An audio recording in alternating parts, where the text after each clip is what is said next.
The Fallout franchise is nearly 20 years old, but the history of the series goes back much further than that. While Fallout can easily be considered Interplay's most successful franchise, their legacy goes beyond the post-apocalyptic, being publishers of such games as Descent 3, Baldur's Gate, and the developers of Wasteland. Baldur's Gate and Descent 3 certainly helped shape Interplay into the developers they would eventually become, but it was Wasteland, first released in 1988 on the Apple II computer, that really laid the foundation for Fallout. Not only did Wasteland pave the way for Fallout, it nearly single-handedly saved an entire genre that was quickly falling into obscurity. Wasteland takes place in 2087, after a nuclear war between the United States and Russia plunged the world into darkness. The player takes the role of a desert ranger, a division of what's left of the United States Army, who travels throughout the southeastern United States, investigating a series of disturbances. Eventually, the player discovers the source of the disturbances, a pre-war AI that has started creating an army of robots that are attacking settlements. The Desert Ranger stops the rampant AI, saves the day, and continues to try and rebuild society. Wasteland is a game of many firsts. It takes the gameplay elements from post-apocalyptic stories and books, in that the primary focus on the game is the human component, how people act when society breaks down. Much like the games to come, Wasteland also deals with choice. The choices the player makes now will matter down the line. That is complemented by the game's persistent world, something the video game scene wasn't accustomed to at the time. When you change the environment and leave, you can come back and find it as you left it. This was a big deal.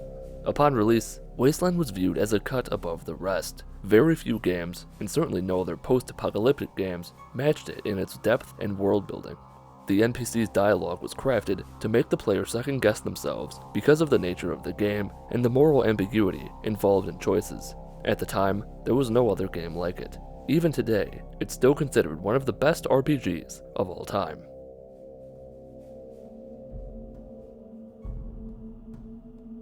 Following the success of Wasteland, Interplay wanted to develop a sequel, but there was a problem. Interplay couldn't secure the rights from Electronic Arts, the publishers of Wasteland, to make a sequel. So, they started working on a new project in the same vein as Wasteland. In 1994, they obtained the rights to use GURPS in their game. GURPS, the generic universal role-playing system, was used for tabletop games like Dungeons & Dragons. Interplay wanted to adapt it, or at least its core ideas, into their game. They wanted characters to have attributes and skills, and the combat to be turn-based. GURPS seemed like a perfect fit. During early development, the game had a few working titles that included GURPS, Wasteland, and Vault 13, a GURPS post-nuclear adventure.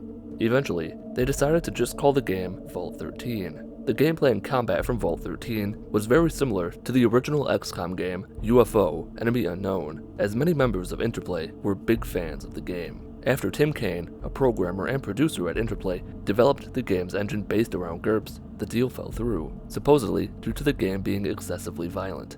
GURPS wasn't necessarily removed, as much as it was just morphed into something special, the Special system. Special stands for strength, perception, endurance, charisma, intelligence, agility, and luck.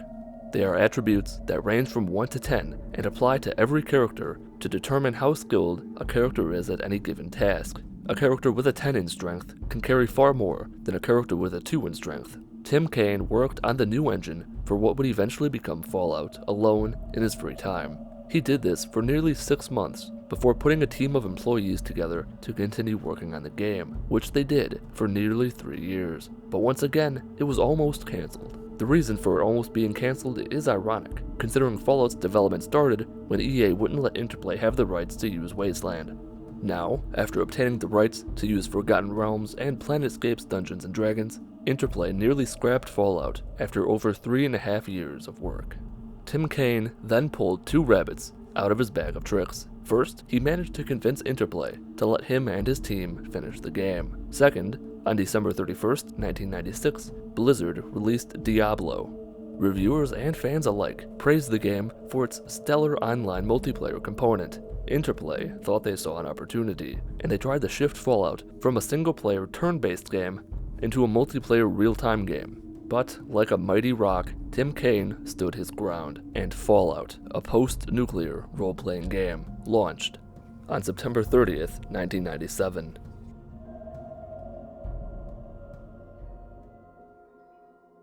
Fallout takes place in 2186, 84 years after the Great War devastated the Earth. The war itself was very brief. The first nuclear missiles to hit the United States hit New York and Pennsylvania at 9:42 a.m. By noon, the war was over, and the world's post-apocalyptic nightmare had begun. You are a vault dweller in Vault 13, a vault located in the ruins of Southern California. The vault's water chip, which is responsible for the water recycling and pumping machinery, has failed. The Overseer tasks you with finding a new water chip. You have 150 days to find a new water chip before the vault's supply of water runs out. Fallout was inspired heavily by tabletop games like Dungeons & Dragons, much like Wasteland was. However, Wasteland, due to the technical limitations of the time, had a several hundred-page book to provide context and information about in-game events. Fallout, being released almost 10 years later, wasn't constrained by those same technical limitations, and was able to put all the information into the game itself, most of which was done via the Pip-Boy 2000. The Pip-Boy, or Personal Information Processor, Model 2000, is a personal computer worn by all Vault dwellers. It acts as a menu of sorts, providing you with maps of the area, information about quests, lists of skills and perks for your character, your inventory of weapons, armor, and health items, and will even wish you a Merry Christmas on December 25th in-game. The Pip-Boy took all the clutter of a tabletop RPG and condensed it down into a sleek and clean user interface. As you adventure into the Wasteland, you'll encounter mutated creatures and hostile people who are more than happy to kill you and take your shit just to live to see another day. Eventually, you'll start encountering giant hulking masses of flesh that sort of resemble people. These are super mutants, former humans who have been exposed to forced evolutionary virus, and are minions of the Master. The Master was once a man known as Richard Morrow, and was a doctor in Vault 8. In 2092, he was exiled from the Vault for supposedly committing a murder. By 2102, he, along with several other survivors, found Mariposa Military Base, where the remnants of the US military had been experimenting with FEV. After reaching the core of the building, Morrow, now going by the name Richard Gray, was plunged into a vat of FEV, where he spent a month floating. He emerged as a blob of mass, started absorbing any creature unfortunate enough to stumble into the base. The Master was born. The Vault 13 dweller, known as the Vault Dweller, takes it upon himself to deal with the Master. How that task is accomplished is left up to the player, as player choice is one of the hallmarks of Fallout. With high enough skills, the Vault Dweller can convince the Master to abandon his plan to fill the Wasteland with his super mutants. The Dweller can simply charge into the Master's lair and kill him, or they can set off a nuclear bomb to kill the Master. The player can also choose to side with the Master and his mutants, but that will result in the game ending, as super mutants storm Vault 13, killing everyone. After the war with the Master is over, the Vault 13 dweller returns to Vault 13 once again as a conquering hero, only to be exiled by the Overseer. When it launched, Fallout seemingly brought a revival to the RPG genre. Many viewed it as one of the best RPGs to be released in several years, with the GameSpot review saying, quote, "Even though these minor flaws bring Fallout's overall rating down a notch or two, Fallout is not only a worthy successor to Wasteland, it's also a role-playing game that is destined to become a classic in its own right." Fallout's detailed graphics, compelling plot, and intuitive gameplay should deservedly broaden its appeal beyond the hardcore role-playing game audience. Put simply, Fallout may be the best role-playing game to be released in years. End quote. The thing that set Fallout apart from other RPGs wasn't only its gameplay, which was pretty violent for the time.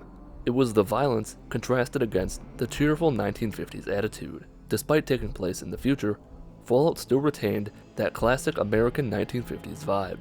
It almost makes you feel nostalgic for a time long since past, with big band songs playing on the radio, and that retro style to every last detail of the game world. While Fallout was well received, it didn't sell particularly well. In fact, due to many of Interplay's other games not being nearly as successful as Fallout was, and Fallout wasn't a booming financial success either, they had to file for bankruptcy in 1998. To keep the company from going under, Interplay became a publicly traded company. Shares of Interplay skyrocketed, and the company was saved. There aren't any concrete sources out there regarding how many copies Fallout sold, but estimates say that it shipped around 80,000 copies in its first 2 months. So, what do you do when you have a game that's loved, but doesn't sell as well as you'd like?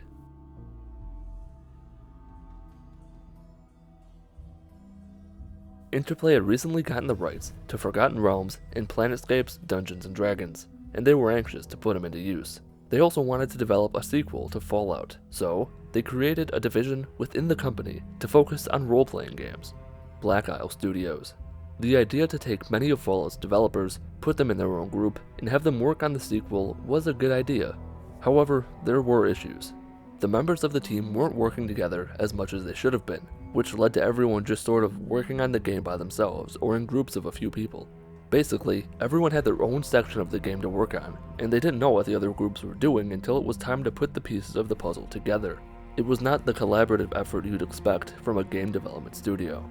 That problem wasn't helped when several members of Black Isle Studios, including Tim Kaine, left during development to form Troika Games. With Tim Kaine gone, the task of leading Black Isle Studios would fall to Fergus Urquhart. Urquhart was certainly up to the challenge, but the rest of the team might not look back on it so fondly. You see, the original Fallout's development, while rocky, wasn't rushed. Tim Kaine and the rest of the developers took their time to deliver the best game they could. The sequel did not have that luxury.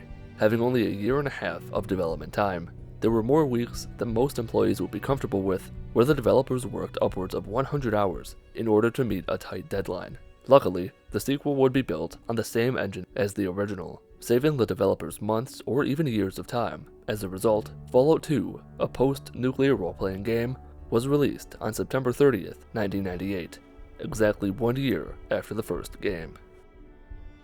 Without having to build a new game engine, the developers were able to take everything the fans loved about the first game and crank it up to 11. Skills, books, perks, and traits all returned. The pop culture references that were neat little Easter eggs in the first game had been blown out of the water and were all over the place in this game. Many more NPCs that were encountered in the game had things to say and could be interacted with. Companions also returned and were now more customizable to an extent. Rather than giving them armor and weapons and having them follow you around, you could now assign each companion a mode or attitude, giving them a way to act. There were more weapons available to shake up the gameplay, along with new environments to explore, in addition to some from the predecessor, the most notable of which is New Reno. From prostitutes to drug dealers and mobsters to fighting pits, New Reno has it all, and was loved by fans for being over the top.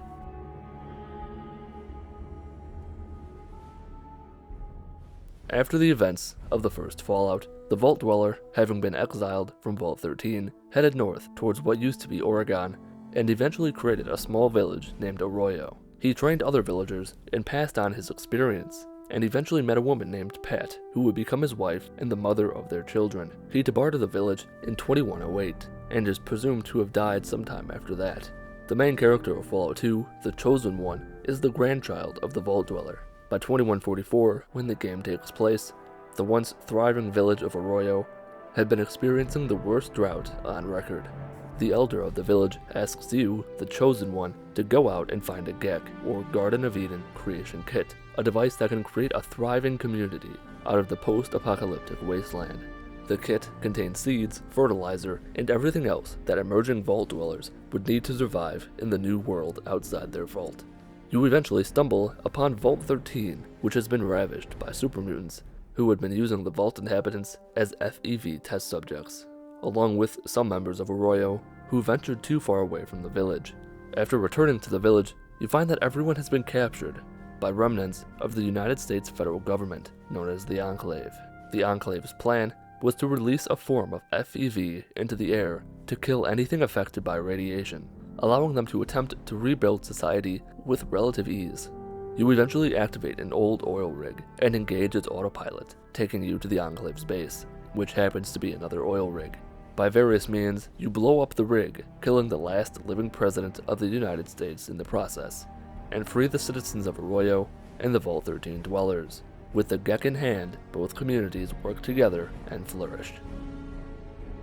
The almost overzealous story and ridiculous amounts of profanity and violence found in Fallout 2 didn't sit well with everyone.